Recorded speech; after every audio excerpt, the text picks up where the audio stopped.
Hello, folks, and welcome to the show, the Avram Rosenzweig Show. My name is indeed Avram Rosenzweig, and I'm really, really happy to be here with you. Thank you for joining, for watching, and for listening. I do this show as people ask me, why do you do the show? Because I am really, really in awe of the world in which we share. And the people who join us on a regular basis are those people whom we will never meet. I'm in awe of the creativity in the world, what we have produced both today, yesterday, and throughout history. And while there is a cloud hanging over us, no doubt about that, I think it's really, really important to remember the beauty that exists within our world and within our souls, and that which we share amongst us to create the beauty that we can see just outside of our windows on our street, in our villages, our cities, our towns, and our countries. We really are something special, whether you believe that God created us or whether you believe otherwise. The fact of the matter is that we share something which is absolutely magnificent and is called life. And I want to remind you of that through my inspirational interviews with my guests. Today's guest is Howard Rypp, who is from Winnipeg, Canada, and who is a very important theater fellow in Israel. Howard, thank you for joining me. How are you? I'm great. I'm really happy to be here. It's a real honor and pleasure to be with you. Oh, thank you for saying that. I am completely mesmerized by some of the decisions that you've made in life, both to do theater in Israel, and not only that, about when you were somewhere in your early 30s to leave your place of birth, Canada, like Abraham did in the Bible, Ur of Chaldees, and to make that sojourn to Israel, which we call in Hebrew Aliyah, which literally means to go up. And I think that's something which is very inspiring to me and very inspiring to other people because Israel is not an easy place to be. So I want to touch on that in a moment. But before I do that, I'd like to give my listeners and viewers a greater sense of who you are. Howard Rypp is a multifaceted figure in the entertainment industry. He's known for his work as an actor, as a director, as a translator, and as an educator. Howard was born in Winnipeg, Canada, and he graduated from York University in Toronto before emigrating to Israel in 1983.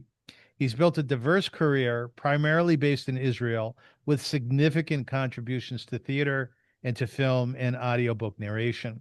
His filmography spans genres including horror, drama, action, with appearances alongside such great actors as Dolph Lundgren and Sharon HaKohen Bar. He has directed over 60 professional theater productions in English, in Hebrew, and in Yiddish, both in Israel and internationally.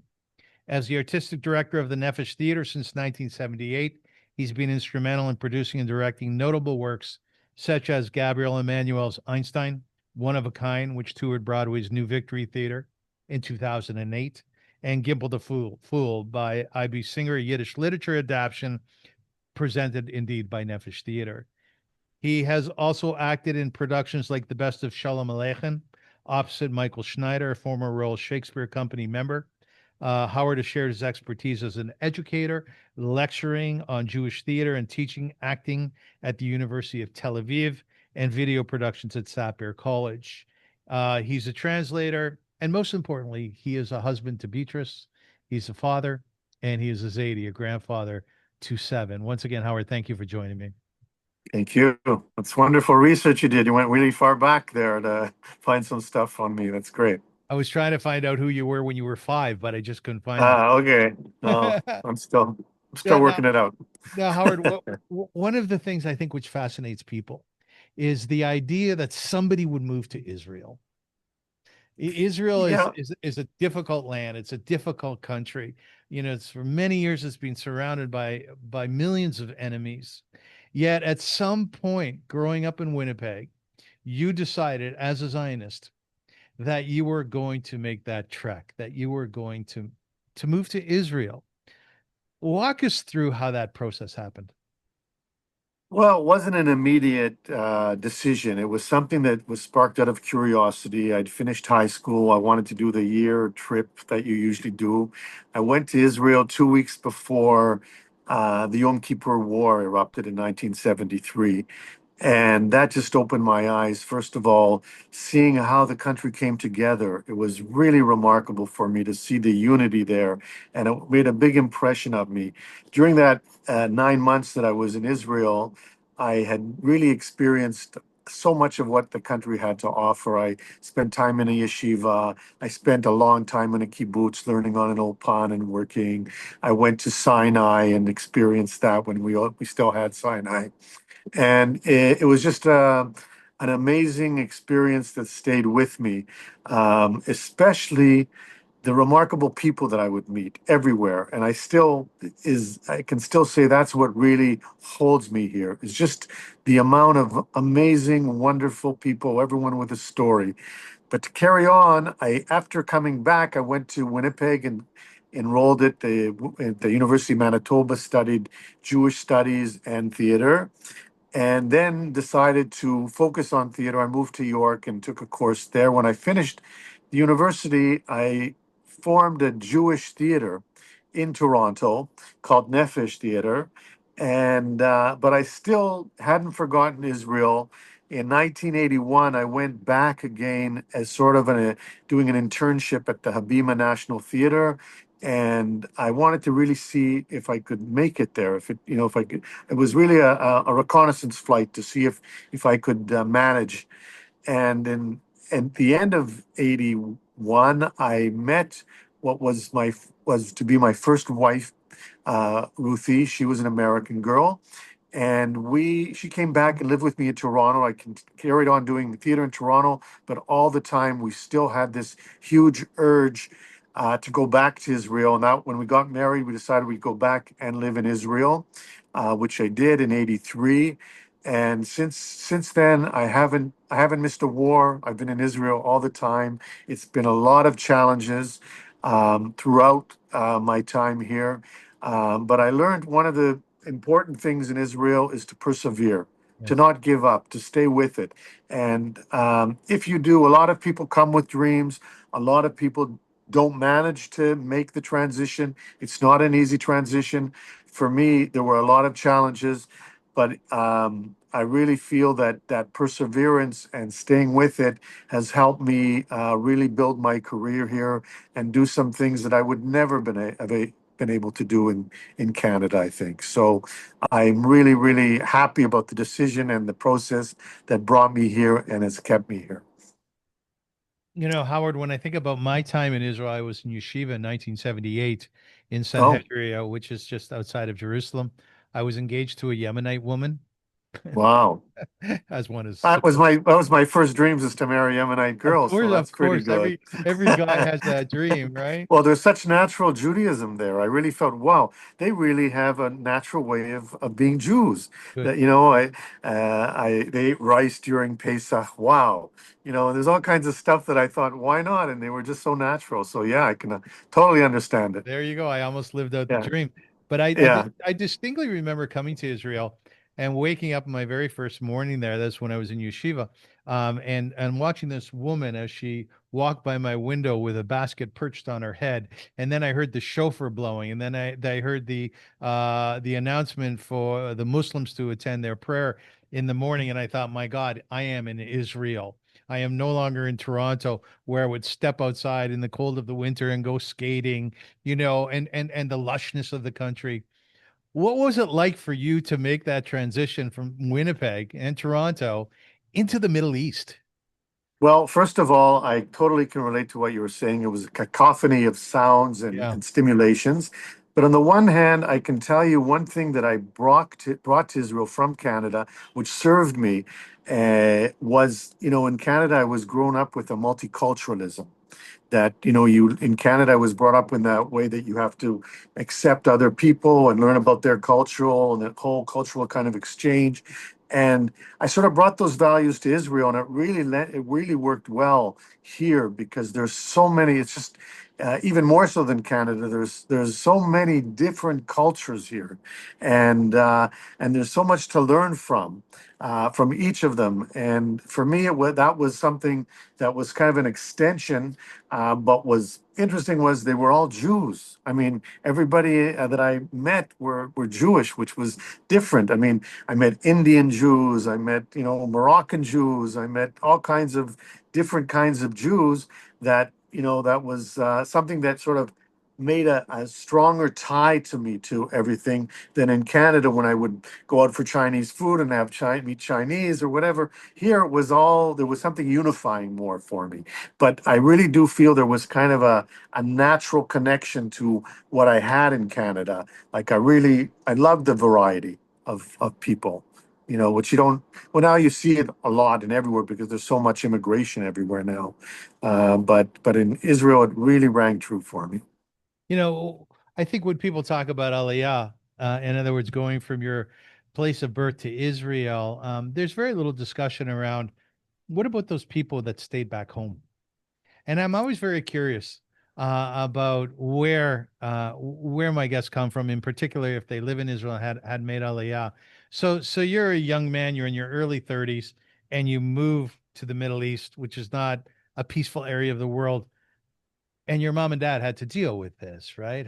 Yeah. What was your dad like in terms of you going to Israel? Was he all for it? Was he cool with it? He was accepting of it, but he was also sort of saddened that he was losing, me. I'd been Yeah. brought up with him. I was close to him, and then all of a sudden I'm gone. But what happened was he also came a lot to Israel. Since I moved there, he would come at least once or twice a year, especially when grandchildren started coming. That would make him even more of a motivation to come. And towards the end of his life, he would come for a month or two. The last time he was here was just before the corona. He was like one of the last people that left the airport. The airport was empty, and he left just as the corona was starting to really, the epidemic was taking place. But he stayed longer than he wanted to or was planned to because my daughter was getting married, so he stayed for that, and then he left. But basically, the both my mother and father became much stronger as Zionists since I left. They were much more connected to Israel. They would be defending Israel and loving Israel a lot more as a result that I came here. But funny enough, when I first was here, and my father said after about a year, how are you doing? And I said, well, Dad, it's hard. It's Mm. always hard for anybody who comes here to follow their dreams. A lot of new immigrants always come with dreams to do something they've always wanted to do, hopefully. And I told him it's really hard to do theater as it is in Canada, but even harder here. And he said, well, why don't you come back? And I said, you know what, Dad, if I came back within a week, I'd be a millionaire. And he said, what? And I said, yeah, because in Israel, you have to learn how to use your elbows. There's just no room. Everybody is, and in Canada, it's much easier. So I got a kick out of that. But as I said before, I think that the real trick is persevering, to staying with what you're doing. And I think that's a real kind of secret to Israel. You have to stay with it, and eventually you will succeed because there's room for everyone, and a lot of people are open to you, to what you want to do. Yeah. That's what I found, and I was lucky. I did a lot of things here that I would never been able to do in Canada. What was your mom like, Howard? My mother had a artistic temperament. She was really great with her hands. She would weave. She would do pottery.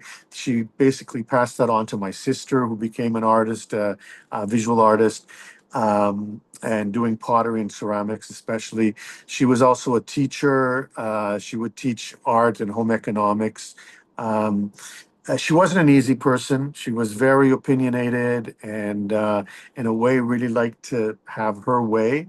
Whereas my father was complete opposite. He was a very accepting person, very encouraging person, very a person that really wanted to know you and was an amazing. Everyone that I met when he passed away 2 or 3 years ago, people were just telling me how meaningful each time their meeting was with my father. He was so interested and genuinely interested.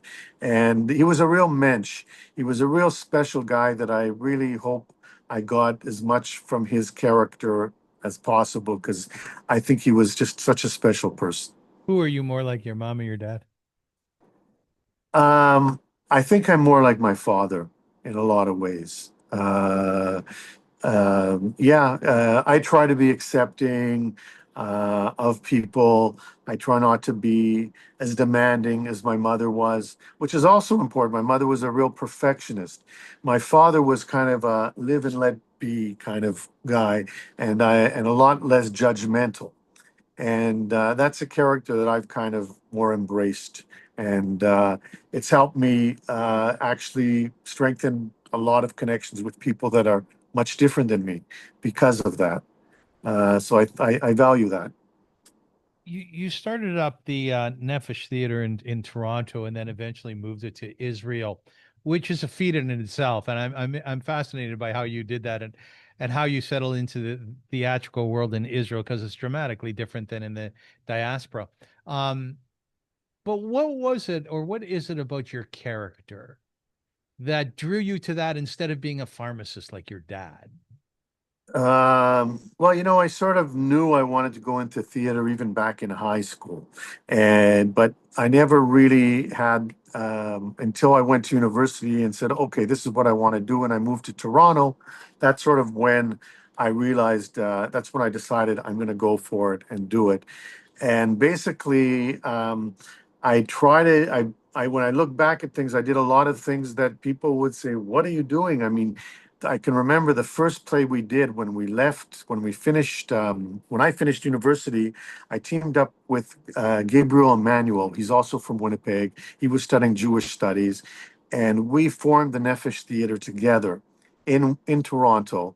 And we were doing things that, like we did plays. We did the first play we did was a play about Janusz Korczak, which hardly anyone knows about in Canada, knew about him. In Israel, he's a real popular figure, very respected Holocaust victim, an educator.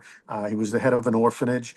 And we did a play about him that had 30 children, an ensemble of 10 actors that had just finished university, and another five professional actors. A huge production, which we did at the Bathurst Street Theatre in 1979. And even then, people would say, "What? Another play about the Holocaust?" Back then. And we sort of did it. It became very controversial. The play, people, we had reviews like a sacred masterpiece opposite obscene junk. And it created a huge stir. I think controversy is one of the best things that can happen to theater. And it really put us on the map, Nephesh Theatre, and we carried on there until I realized really that I I want to really do theater in Israel. And I want to try to make a contribution there, doing theater that really touches what I'm trying to do to the people there. And that's when in '83 I made Aliyah after again checking in '81 if it's a possibility, and I moved our base there. Afterwards, Gabriel Emmanuel also came, and that's when we did at Habima National Theater, which is the first co-production that Habima ever did. Despite its illustrious history, they never did co-productions. We insisted we wanted to do a co-production to put Nephesh Theatre on the map in Israel, and we did Einstein there. And basically, after many, many years, I finally got recognition from the Ministry of Culture and began to receive operating budgets, which is just fantastic. That changed my life. It made it much easier to produce plays. And I haven't really looked back. I've just been growing and growing, and still producing a lot of work in Israel still today. I just wanted to add to the point that you made about Janusz Korczak. Yeah, If you haven't done any research on Korczak, do so. And there's books out about him, and absolutely, lots of absolutely, websites. Korczak was considered to be the father of children's rights, exactly, right? Essentially, he started exactly. up an Yeah. orphanage in Poland, Warsaw, um, Yeah. He whereby had a radio show, also a very popular radio that's show right. at the time. And of course, he's known because he was such a popular figure that he was offered refuge And he said, "No, as a head of the orphanage, I will go with my children." And he marched them dignified. He went, marched, the march, and basically went to his death with them in the concentration camps. But he He left did. a legacy with him. Yeah, long legacy of especially in children's rights. He was a real innovator with that. Right, and there's an association here in Canada, Janusz Korczak. I think it might even be in Winnipeg. And by the way, just a interesting point for you. I just interviewed an author who wrote a book called "The Teacher of Auschwitz," and it's about a real true figure by the name of Freddie Hirsch. Have you ever heard of him? No, I haven't heard of Freddie him. Hirsch. I'm going to leave that name with you, Howard, because Freddie Hirsch was like a Janusz Korczak, but in Wow, Auschwitz. In Auschwitz. wow, wow. Yeah, I'll leave that with you. Now, That's great. I'll look him up. before we dive into what your accomplishments have been within Nephesh Theater, I want to talk about theater a little bit in of itself. The history of theater spans thousands of years, originating in ancient Greece around the 6th century BCE, with religious festivals where playwrights like Sophocles and Euripides developed tragedy and comedy. So it goes back thousands of years. The historical roots of theater, excuse me, in Israel, it traces its origin to the early 20th century with the establishment of the Habima Theater in 1917, which later Mhm. became Israel's national theater in 1958. In very simple terms, Howard, to understand more so your passion, what in your words is theater? What is theater?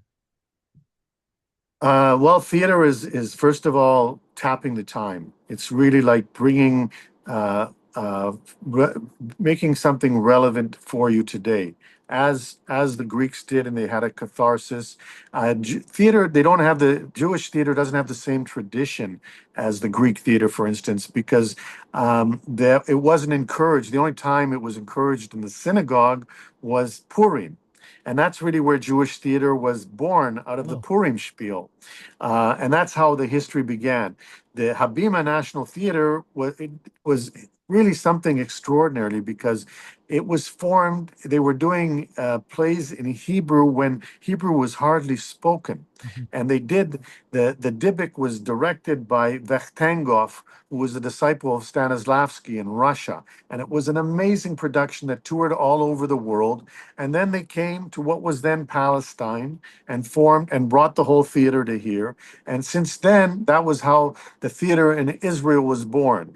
At the same time, or even previously, there were a lot of other births of Jewish theater, especially the Yiddish theater in Europe before the Holocaust, obviously, and after in America. That was also a major thing of theater. But I think all the time, theater is best when it's speaking to what is going on around. Because unlike a lot of the arts, like movies or whatever, it's something that you're sharing the moment, and it's basically blending all the forms of art together, be it music, be it dance, be it uh, poetry, all or prose, all that stuff is blended together. It's like a very high art. I think music is a really immediate art. That's a really high art. I appreciate music even more than theater, good music. But theater, it can be a very, very intense experience if it's something that's very meaningful and you have a kind of a cathartic experience of realizing who you are or what's happening to you. And I think that's what great theater is. So you're also an actor, you're a producer, you're a director, you're a whole cholent, if you will, of Yeah. pieces of theater. So your perspective on it is quite vast. So let's come at it from an acting point of view. So you're on stage and you're acting out a particular part. And maybe when you answer my question, you can refer to a part that you've just loved doing. What's happening inside of you? What's your goal? What's your objective? What do you want the audience to take away from what you're doing up there, which is basically imitating somebody else or something? Basically, you want them to feel. I think that's the best, and you have to do it honestly. I think they'll feel if you're evoking an honest emotion and on honest, you're bringing you're finding a way to bring something from yourself into another character, but making it honest and making it accessible to them. I think that, I mean, I was doing acting very early on, and then I sort of stopped and really just focused on directing. And then when I was 50, I got kind of depressed because I said, God, what have I got more? What more is there to do? I started getting like, I went through a real kind of like crisis. And then I decided I'll make myself I remembered how much I enjoyed acting. And I gave myself a birthday present and decided to do this play, Gimple the Fool, Yes. which is an Isaac Bashevis Singer story about somebody who's very gullible, who believes everything anyone will tell him because he wants to believe. And the interesting thing for me, the challenge for me, is to make him, you don't know really if this guy's a saint or if he's really an idiot, a fool. And you have to have the two things balanced. And for 20 years, I basically took the play all over the world because it was very easy. Also, it was first of all, it was a Nobel Prize winner, Bashevis Singer, and it was a classic of his first book, which was really his first story, which was really what made him famous. So everywhere I went, there was always a translation, whether it be in Armenia, in Egypt, in Russia, in Poland, in England, anywhere where I had to translate the play. I would only ask the people that the festival was inviting me, do you have the original story in that language, in Bulgarian or in Romanian or wherever I went? And they said, yeah. And I said, well, the play is very faithful to the story. It was almost word to word adaptation of the story. So I was able to present it everywhere. So I would get to audiences that I would never have been able to even visit their places, visit them with this play. And the play was something very universal that was kind of a archetypical holy fool that's in almost every religion, in every literature. And it's something that sort of, in Hebrew, itlabeshli, it really, I was able to really become a part of Gimple and take him with me everywhere. And then something very interesting happened 5 years ago with that part. Is I was invited to Poland, and I sort of always sort of backed away from going to Poland. I wasn't so um, wanting to face that or go to see those people. And eventually I agreed. There was a great festival that I would go to in Poland that basically I would present the play in 12 towns that Bashevis Singer wrote about, in Belgorod, in Chelm, in Lublin, and all over the same area which Bashevis wrote about. And I do this play there. And my wife, in her wisdom, said, you know what, you should document this. And I did. I went and I documented it. And I came back. It was just before the epidemic again. And I had about 50 hours that I started editing.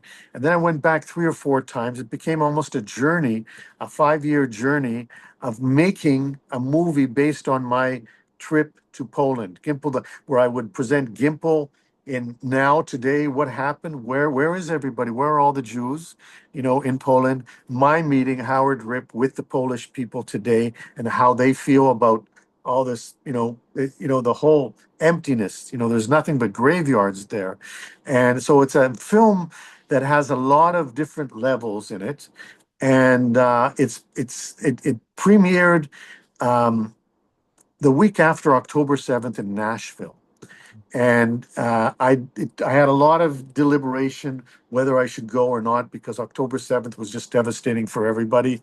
And I had planned to go for 3 weeks and tour around after the film festival, see Bob Dylan, do all kinds of stuff. And I didn't know what to do. And I decided I'm going to go and come right back. I'm just going to go to the festival. It's really important to me to see. And at that time, also the anti-Semitism was starting to fan up, just beginning. And the film really dealt with the latent Polish anti-Semitism. So the film took on also a very, it started ringing with relevance in a way. So for me, that was the beginning, doing it in Nashville. And since then, I've been to India, I've been to South America, I've been to all these festivals with the film. And it's just been, Gimple has been with me for 20 years now. It's like quite an amazing character that it rarely happens that an actor stays with a character 20 years, but this is what's happened to me. I mean, I've done other characters. I also really love doing comedy. I've done lots of television comedy in Israel, in different TV series, and I did Lenny Bruce in Canada, which was Oh, one of my big heroes. I did it in strip bars actually did at a you? certain time, yes, which Fantastic. was very challenging as well. I did a lot of stuff, but Gimple, somebody that just sort of, I really became Gimple. Gimple became me, and he's still with me even now. I'm not on the stage so much, but I'm doing it much more, and we do discussions after the screening, and it's very interesting. Actually, the first week from between the 6th and the 13th of September, it's going to be in Toronto, being screened at a festival there. I don't have the exact date. I'll know Friday in another couple of days what date it will be, but we will be in Toronto with that movie, with Gimple the Fool. And something else for Toronto listeners or audiences is the first week of November, from the November 1st till 11th, we're also coming with an amazing production that we've done called Without an Evil Eye, Yes. about a blind person, and that's going to be done. We just finished a cross-country North American tour in Hebrew, mostly to Israeli audiences. Now we're coming and doing it at the Harold Green Theatre in English, and it's a play that's amazing because this blind actor, shows how we all have limitations, and he shows how he really inspires us in the play to look for the good, and it's just such a inspiring play. It's a life changer. People that see the play say, they remember it 6 months, 7 months later, they come to me and say, I haven't forgotten this play. It's changed my life. And I'm not trying to sell the play. I'm just telling Oh you, no, it's sell, sell, really, it's really, sell. it's really exciting for me to be coming back to Toronto, also with the film Gimple at the beginning of September, and then in November with the play, which is one of our flagship plays, Without an Evil Eye. It's been running for 4 years, close to 1,000 performances in those 4 years in Israel, and now we're starting to take it abroad, and it's just very exciting because Welcome. it's kind of a play that it's a real special play that's blends stand-up comedy and very theatrical storytelling. So they're two genres that are very direct and very communicative. So everyone can really appreciate it. It's just so direct, and it really hits the heart. So watch When out you for those two in Toronto. when you yeah, sell away, my friend. It's good that you're doing Yeah, that. When you speak about Gimble the Fool and the Evil Eye, yeah, your sort of definition of what they both are is to bring goodness to the world. And I'll tell you what came to mind absolutely, when you were absolutely. speaking. I actually thought of your dad because Thank you. you've told me before that your dad was into basketball. He's a basketball player in Yeah, Winnipeg, and he was a volunteer. yeah. Um, and you clearly are a theater person because you want to bring goodness to the world, like Tikkun Olam. Now, my Exactly. question, I just yeah, Gimple, please. that's really what he's about. Is he Is about that? I Gimple was is going to ask. he's totally about that. He really wants to only see the good, and he doesn't see anything bad. When people say he just doesn't see it.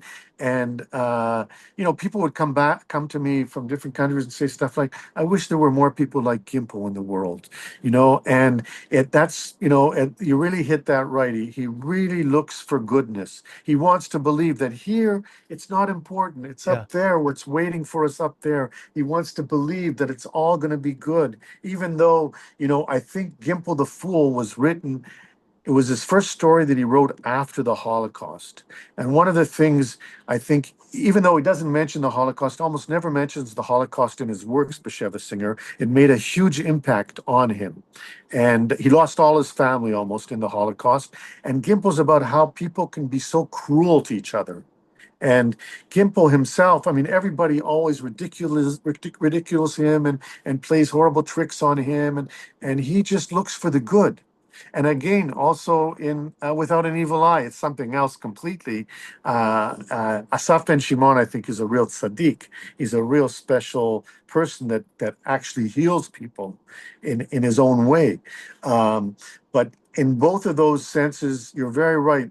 What brings what's common and binds them together is that really looking and trying to embrace the good in life and around us. So yeah. Howard, we who are not in theater and watch actors act, I think the sense is that the person who's acting brings their character personality, ideas, experience, history to the character. But I'm wondering, has Gimple the Fool, who has followed you around for 20 years and you followed him around, has he been sort of like a musar for you, like a self-development? Have you grown through Gimple, become a better person? I hope so. I really hope so. I think it's been really a challenging piece of work for me. At the beginning, I said, "What have I done? Why am I doing this one man play?" It was very, "How am I going to do this?" But slowly, I found a lot of keys to it, and I think, yeah, I think the fact that I'm able to bring this play to a lot of different people, non-Jews as well. I must say, the play is the most effective in Jewish old age homes. Yeah. That gives them the most hope. I see them crying. I see them so quelling. They're thinking about who's still waiting for them up there, and it gives them a lot of nourishment. So that I know really hits home. But I know that it touches a nerve in everybody. So for that, it's gratifying to me. It's been very gratifying, and of course, doing this film has been really special as well. It's been a real journey for me. My daughter is a filmmaker, a very well-known filmmaker in Israel, and so for me, it's like I'm following her now. Yeah. It's really funny, but yeah, I hope it's made me a better person. I can't judge that. Like, would you ever say to yourself, what would Gimple do here? Yeah, yeah, yeah. And a lot of times I relate to that. I mean, I try also not to look. I try to really be also a good person and not ridicule people. And again, I think that what you said about my father also. I dedicated the film. My father passed away about 3 weeks before I finished editing it, so the beginning of the dedication to the film is to him. And he also gave me a lot in bringing my character of Gimple to fruition. Could you do a short narrative from the play for us? I'm Gimple the Fool. I don't think myself a fool. On the contrary, but that's what people call me. I got the name when I was still in school. I had seven names in all: imbecile, donkey, flaxhead, dope, Gump, Ninny, and Fool. The last name stuck. What did my foolishness consist of? Well, I was easy to take in. They'd say, Gimple, the teacher's wife was brought to childbed, so I skipped school. Well, it turned out to be a lie. How was I supposed to know? Well, she hadn't had a big belly, but I never looked at her belly. Was that really so foolish? Well, the gang laughed and hee-hawed and stomped and danced and chanted a goodnight prayer. Ugh, magnificent. Yeah, thank you. Yeshikoach, that was I beautiful. haven't done that for a long time, so Oh, I that was was one. Do hoping I you wouldn't forget a line there. do you have to adjust your stance, how you stand, how you look different? Yeah, yeah. You know what? First of all, I look, I have these long payas a hat with a long payas, so that changes my look completely. And I had a lot of, I mean, I had somebody who worked with me on movement, and that was a real key also to doing it. Just how I stood and how I looked at people and all that, and the body movement was big key for me in developing the character. Did you ever lose yourself in your character? Um, sometimes, yeah. Sometimes, I mean, you have to always have that third eye, especially when you're doing it abroad and somebody's um, somebody's like doing translations for you. Yeah. Like, Yeah. so you have to really be concentrated and not improvise in any way because you can't. But uh, yeah, it was always challenging for me to make it anew each time. I think that's a challenge for people that are doing theater for so long is they have to keep it fresh Yeah. each performance. Yeah. You can't take anything for granted. You can't be a robot. You know. Yeah. I was thinking about that. Ozzy Osbourne just passed away. And Yeah. I've been listening to some of his songs. Mama, I'm Coming Home. You can imagine how many times he sang that. And you think to yourself, "Whoa, was he thinking I have to sing this again? What a drag!" Or am I going to bring something new to it? Musicians have that challenge, right? Well, my teacher and rabbi is Bob Dylan. And Bob Dylan is just an amazing guy because he never does anything the same way. I mean, he loses a lot of people because they come and they want to hear Mr. Tambourine Man the way they know it. But he comes and does something that you may not even recognize, the song, because he's always reinventing himself. Totally. You never know what he's going to come up with, where he's going to be, but he's always true to himself at that moment, and all of his songs are always evolving with him. Yes. But you go to see a Paul McCartney concert, and he's amazing, or a Bruce Springsteen, who's also a master, certainly a performance, and he puts it out each time. The energy, it's unbelievable how much energy he puts out, but he's doing it the same way each time. That's He's true. just bringing that force out each time. So there's no, way to do it. I mean, Paul McCartney is also a great entertainer. Bob Dylan does not care what the audience is really thinking. He's only true to himself. It's a different mindset in all one. So when you did Gimple the Fool in Romania, or you did it in Poland, or you did it in South America, or in the West here in Toronto, in the States, did you have to get to know the culture to understand what nuances you should bring to the character? No, not at all. It was I was true to the character, and I had a very strong framework because I had a very big or structured soundscape where a lot of voices I would hear, like in a lot of the problems of translating or adapting Bashevis Singer is he has a whole other surrealistic kind of world. And when you're reading it, it's very easy to imagine it. But a lot of the times, people or artists try to do Singer and they try to create that other world. And a lot of times it fails. But what I tried to do is with the soundscape, I would hear these voices that were talking to me, but the audience could still imagine them. It was like reading the book. They were hearing the voices with me and seeing what they saw through my eyes. But it was kind of, so I had to basically always be true. And like I say, it's a universal story. Mhm. So it's something that I think, the funniest thing happened to me in Egypt, where this woman who was one of the Great few line, by the way. women. That's a good line. Yeah. What's that? The funniest thing happened to me in Egypt. Yes, it was. It was like I didn't know because she came up to me. She was one of the few women that you could see her whole face. Yeah. She wasn't covered. She was kind of a emancipated woman. And she came up to me after the show and she says, I'm Gimple. I Yeah. said, "What do you mean you're Gimple?" Yes, I'm Gimple. And it turns out she was a woman that was living with her husband who had other wives that she had no idea about.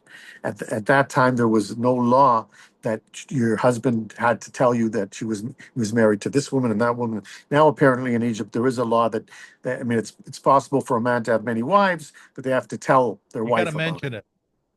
What's that? You have to You mention it. got, yeah, yeah. So there, I mean, the fact that Gimple hit so home to this woman Yes. and how she suffered also the of being so naive and seeing only the good in her husband until she got slapped in the face by realizing he's going to a bunch of other wives as well. That hit home there in that culture. So people find different ways to relate to that through in their own culture. I don't know if you know this or if you've been told this, but you have a very, very happy face. Thank you. Yeah. Have you been told that? No, not so much. I mean, um, I know people have called me optimistic. I'm optimistic. I try to Yeah. look at, again, I try to look for the good things. So, So when you're producing or directing, are you able to bring that positivity, that happiness to your troupe? yeah, I bring a lot of love to my productions. One of my, of late, one of my greatest joys is actually producing a director who comes with this dream, and I'm giving him the vehicle to do it. And he does some amazing work, like what happened with Without an Evil Eye.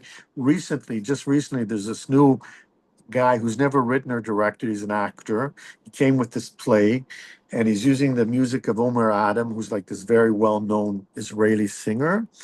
And he did just an amazing, amazing production. And it's a huge hit now in Israel. It just came out about a month ago, but people are phoning up our theater and saying, "Look, I haven't seen it, but I want to order this play because they've heard the buzz about it." And this is by giving somebody a chance to do something that they're dreaming of doing. Yeah. And I love seeing that people coming with that sparkle in their eye to want to do something. I mean, I don't know how much left is in for me, but the fact that I can provide that to other people that are coming and have that sparkle and want to do it, that for me gives me a lot of satisfaction. And hopefully we will succeed with the audiences as well. So, In the history of Israel, some of the great theater producers include Nahum Zemach, who lived from 1887 to 1939, Moshe Levi, 1895 to 1974, Barak Bard, Yael Valir, Yossi Alfi. Excuse me. Some of the theater actors that have been well known in Israel include Hannah Rovina, Gila Almagor, Aaron Meskin, and Kfir Levy, a versatile actor and tenor singer. Levy performed in major Israeli theater productions, particularly musicals at the Kamari Theater and Israeli musicals. What I find from theater people, movie people, musicians, there is something within our society, within our culture, which holds them to very high esteem. When you speak about all your experiences, both in Israel around the world, I feel like you must have a lot of muzzle, that you must have a lot of luck because you know so many people, you know so many creative people. And my guess is that so many people know you because of what you've produced and the happiness that you've given them. And I'm wondering, Howard Rypp, within that context, what were you able to take from that and use within Israeli society after October 7th? October 7th was it was just devastating what happened and what's still happening. We're still in trauma, not even yet in post-trauma, although some people are in post-trauma, of course. Um, I, when it first happened, I really didn't know what to do. I started really thinking about what we have to do now. And the two plays we chose to produce were direct results of that. The first play is a play that I directed. Is called Or Katan, A Little Light. Yeah. And I decided to do it because I wanted to somehow raise the morale of the country. And it's a beautiful romantic comedy of a young American girl who comes to volunteer here at the hospital, and an Israeli soldier who's just finished his service and wants to go to America and make it big as a folk singer. And the fate has it when the bomb sirens started and they are in the same apartment. And it's the kind of comedy that that a lot of things are going to happen, but at the end they're going to be together. Yeah, you know And that. that's what Yeah. everybody wants, and that's what everybody's waiting for. But it's a wonderful play about the importance of unity between Israelis and Jews. I know that seems weird because they should be united, but they're not always. And it's a play that I think now more than ever we need the diaspora to be with us, and we need to be united and realize, the diaspora needs Israel just as much as Israel needs diaspora. And that's a play that we've been doing for the last 2 years now, almost 2 years, a year and a half. And we've been doing it to everyone in the country. One of the most gratifying things is we do it in Ashkelon when all the soldiers come from Gaza. They come and have a holiday at this what's called Kfar Nofesh. It's kind of like a resort that they come for 2 or 3 days just to relax, and the play's always done there for them, for the soldiers. And so that's one thing I tried to do. The other thing I did was called Bli Panika, don't panic. And that's really about, again, the sirens and about the trauma and the fear of these sirens with these kids that they're, they don't know how to deal with it. And this play helps all the kids who watch it realize they shouldn't be embarrassed if they're afraid. They shouldn't be embarrassed by that. And it helps them talk about all these things and gets it out more in the open. Because we have a lot of work to do now in Israel, a lot of work, a lot more work to do when it's going to come, when it's going to be finished. So hopefully, God willing, the war will be finished soon and we can start repairing ourselves. We really have to do that here in Israel. It's really needed big time. Um, and there's so many rifts and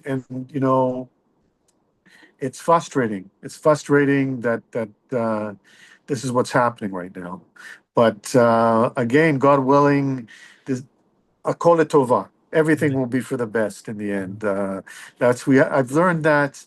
It's a lot of times I've thought, at the beginning I didn't understand that akol tova. What does that mean? Everything's for the best. How could this be for the best? How could it be? You know, uh, I'll tell you something. Something funny that happened. Not funny, but about 3 years ago, in the midst of the corona, 4 years ago, I had a big warehouse of costumes, sets, lights, everything burnt completely. Right. And it was everything just perished in this fire. Right. And I didn't know what to do. It was like Corona was just starting to finish. If it was still in the midst of it, I probably would have packed everything up and said, okay, that means, just all the signs should be finished. But I saw the one play that didn't burn was Bli Ayin Hara, Without an Evil Eye. It was at a prison that night, playing at a prison for prison people. And that was the only, and so from then on, I started from start again. But for the first week, people were amazed. They thought I'd gone crazy because walking around with this huge smile. Yeah. And why was I smiling? They couldn't understand this happened to me. And I was just smiling. Yeah. Why was I smiling? Because so many people were calling me and saying, "We're so sorry."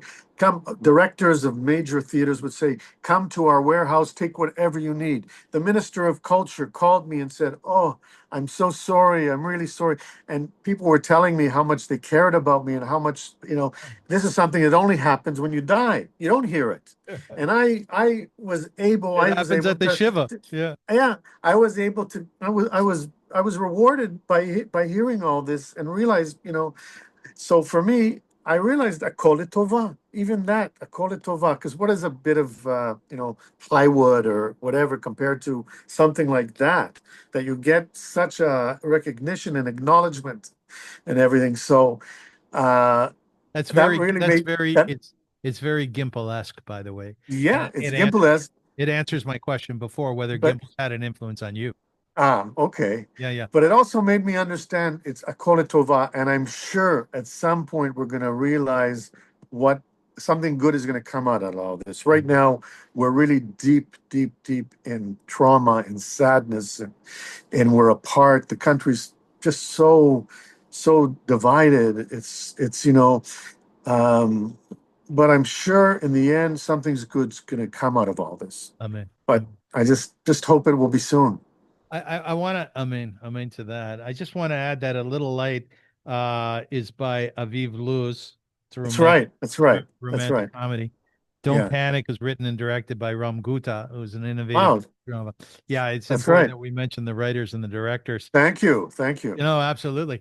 Howard, when a play is going on and at the same time a ballistic missile is being shot over from Iran, what happens in the theater? Well, in both those plays, there's actually sirens. Yeah. So we say if there's there's as a quote, there's sirens in the play. If it's a real siren, we will stop the play, and usually the theater is kind of a secure place, so they don't have to run to a shelter.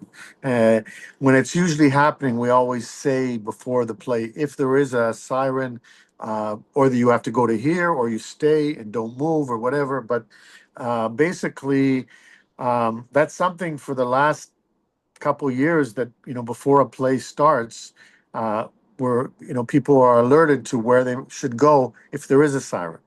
Um, so yeah, that's I mean, just last week I thought, okay, maybe it's over now, but after it was such a horrible 12-day war with Iran that we were like being woken up in the middle of the night to find shelter and run for safety. Um, and after that, I thought, okay, maybe it's over. And just last night, this morning, or yesterday morning, sorry, 6 o'clock in the morning, again, these Houthim are sending us, you know, um, not ballistic missiles, but still, it's a part of a life that, on the one hand, you don't want it to become normal. You don't want it to become normal for your grandchildren. You don't want it to become normal, let alone your children. You don't want this to be a normality. You want it, this to end. But it's something that unfortunately, we've become accustomed to, and we know how to handle it as rationally, as sanely as possible. It's just a horrible part of our reality here. Your actors, your stage hands, have any of them been called up to fight?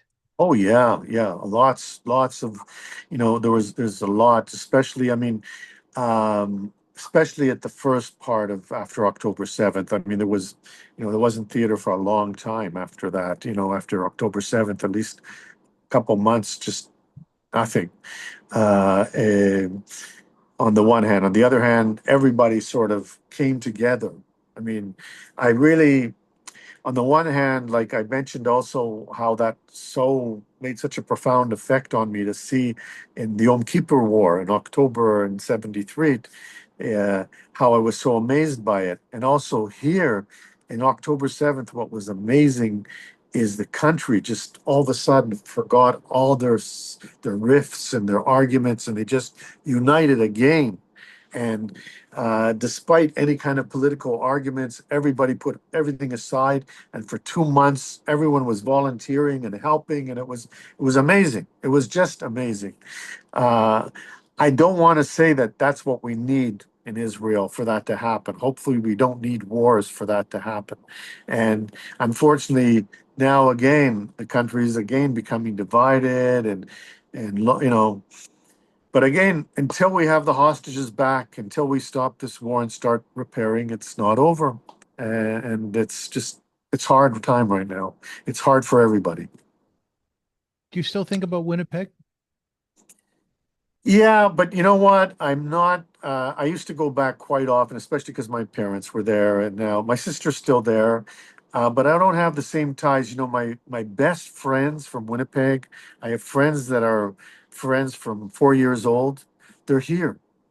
Gabriel Emanuel, who's also Gabriel Wiseman. Gabriel Emanuel is his stage name. Shmuel Berger. These are people that I know from 4 years old, and they're living in here. So I'm very fortunate. I don't know how many people can say they have friends that they're still close to from 4 or 10 or 14 years old, but we're still very close. And I've got them there. When I come to back to Winnipeg, I don't really have that many people to connect to, and I don't feel that much connection, especially in Canada now. It's not the Canada that I was brought up in. It's a different Canada. It's sad for me to see what's happening in Canada. Um, it, you know, I don't want to get into any kind of politics or anything like that, but it's just sad to me to see again, first of all, the anti-Semitism that's happening there. I mean, if it was happening when I grew up, it was very latent. I had very few confrontations of anti-Semitism. My dad said I was very lucky about that. Um, but I never really confronted anti-Semitism in Winnipeg. I really felt that it was, you know, a very multicultural city. And I value that upbringing, and I valued the time in Toronto as well. But now when I go there, I see it's a different Canada for me. So I'm not that, I don't feel that much apart, or I don't miss it that much. So How has Beatrice being your wife with your theater career and all the travel? first of all, Beatrice is a major part of the theater. She's like, it's very funny because at first I sort of wasn't so happy. She was a storyteller when I met her. She wasn't an actress. Now what she's done with the theater is she's not only acted in a play that ran, it's called The Third Third by Jeff Meshel. It ran for 27 years, close to 3,000 performances, and as an actor. And then she did a play that she wrote about her father being a Holocaust survivor and her child, and the whole play was about continuity. And it's still running Mm. for nearly 29 years. Wow. and and she's designed play she designed A Little Light. She translates. She's a dramaturg. She really helps new writers develop their work. I mean, she's a huge part. I mean, she's like, without her I'm nobody, put it that way. How long It's have you like been how long you been together? we've been together over 30 years, 30 years. about 35 years.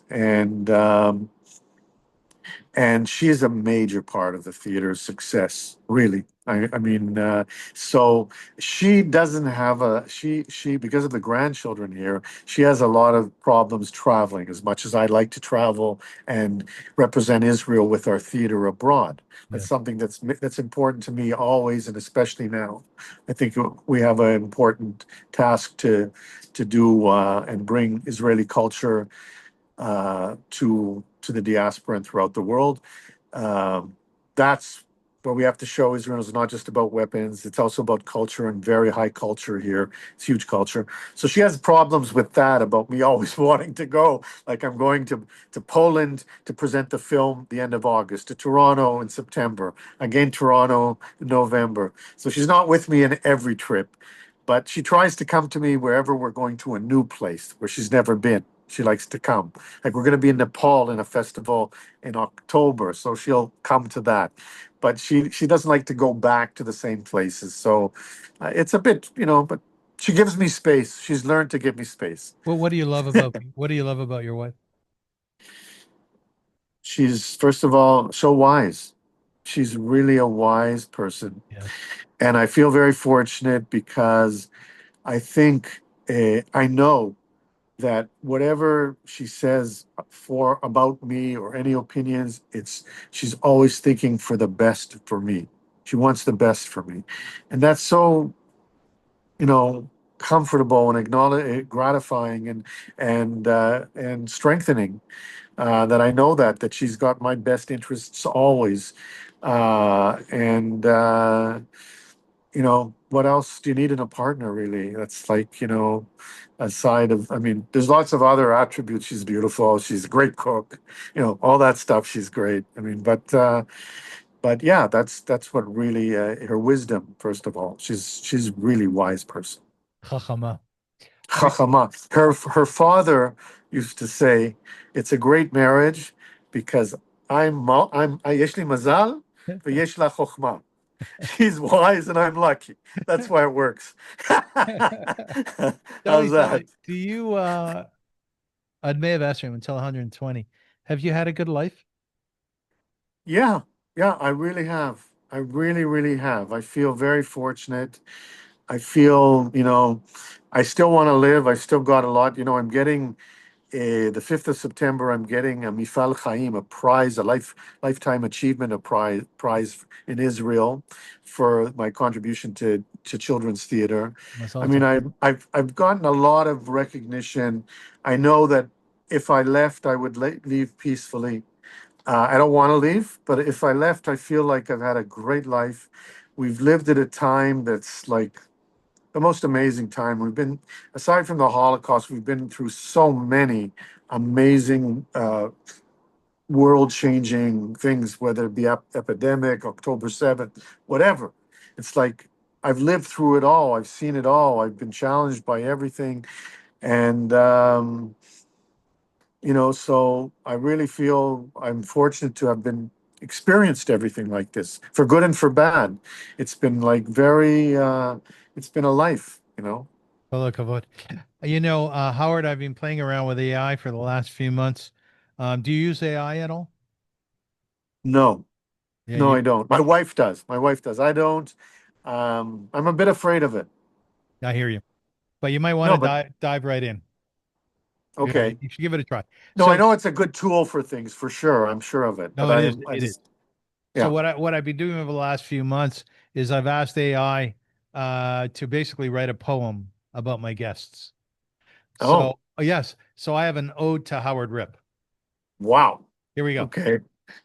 From Winnipeg's plains to Israel's bright sun, Howard Rypp's journey a tapestry spun. York's Hall shaped his mind sharp and keen.